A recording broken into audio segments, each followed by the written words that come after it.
All right. That is an unnecessarily long intro, but hey, welcome to another episode of Starting 101. I'm JP from jpadamsonline.com, and this is Starting 101. This is episode 23 today, and we're talking choosing your own customers.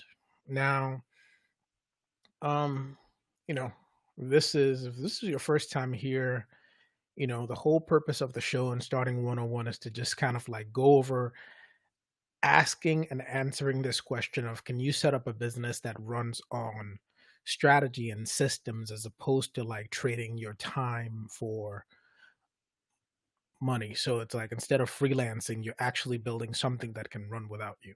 But that's in general what we're talking about. And in today's episode, we're talking about choosing your customers. And I wanted to cover this one because, the reason to stick around for this is because I think that a lot of people, when they're trying to get a new project going, I'm assuming, like, let's say if you're starting a brand new business, then you're getting it off the ground and you're glad to get whatever customers you're getting. Or if you are, already have a business going and you're essentially like expanding out with a new product or a new type of service or something like that, then you know what it's like, whatever you need to bring, additional revenues in. But I think that there's a key, I think that there's something important to think about when it comes to actually like stopping and being choosy and picking who you want your customer to be.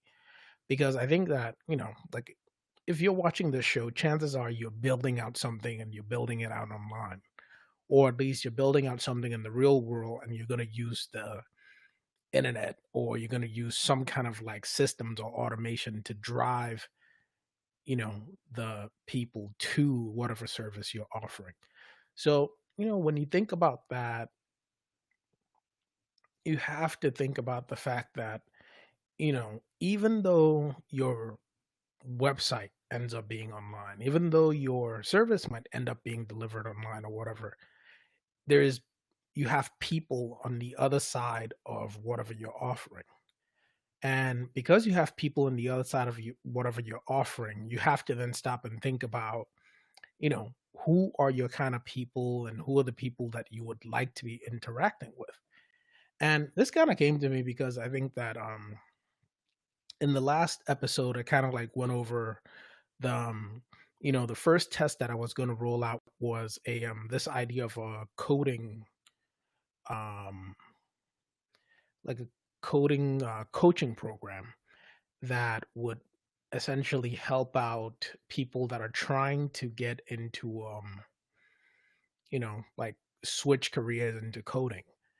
And the reason I wanted to do that is because I've been coding for a really long time, and I thought it'd be, it's like it's a slam dunk for me. It's easy enough. I know that market, I know that space, I have that experience, and fairly easy. And then because I really wanted the thing to succeed, I mean, I threw everything and the kitchen sink in, and decided to validate the idea first by kind of like soft rolling it out to a few people that I have essentially like coached on and off for free on how to progress their coding journey. And the response from those people was somewhat interesting because it seemed like at the price point, which was like $67 or something. I think it was exactly 67.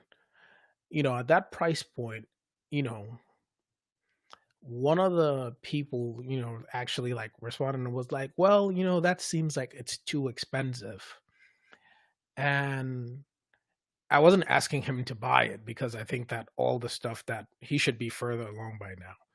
But, it made me stop and think about it. And I was like, huh, like $67 is, I don't know, like what people, I don't have that much hair left anyway, but, I'm paying like $30, $35 for a haircut.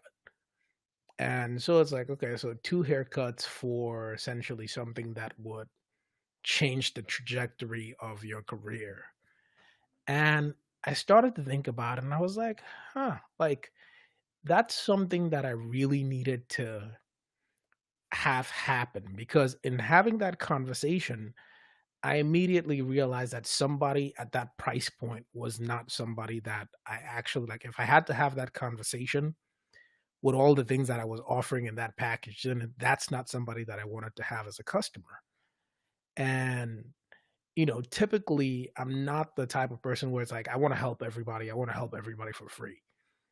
But there is something to be said about how you select your customer by how you're pricing what you're putting out there, or how you're selecting your customers by your sales process, or how you're selecting your customer by your general positioning in the market or whatever. But the fact is that, you know, when you're setting out to go into either with a new product or setting out to go in with a new business as a whole, taking that extra time to not only validate your ideas for the sake of seeing if the market wants it, but also for the sake of seeing if you want to engage with that market in that way. And that's something that I realized probably like, because I went pretty hard on Saturday and, Sunday and Monday. I didn't do that much on it.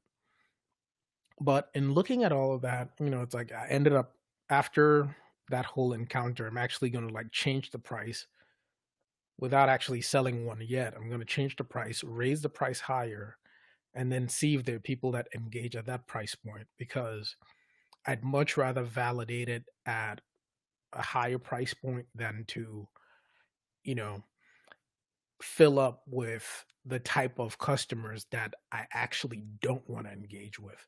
So, I thought about that, and it was like somewhat really eye opening for me, because I think I've kind of been spoiled by my I don't know, like corporate experience, right? Because you basically end up in a world where, especially big corporate, where it's like everybody's big, everybody's buttoned up, everybody's like big money because it's not their money, right?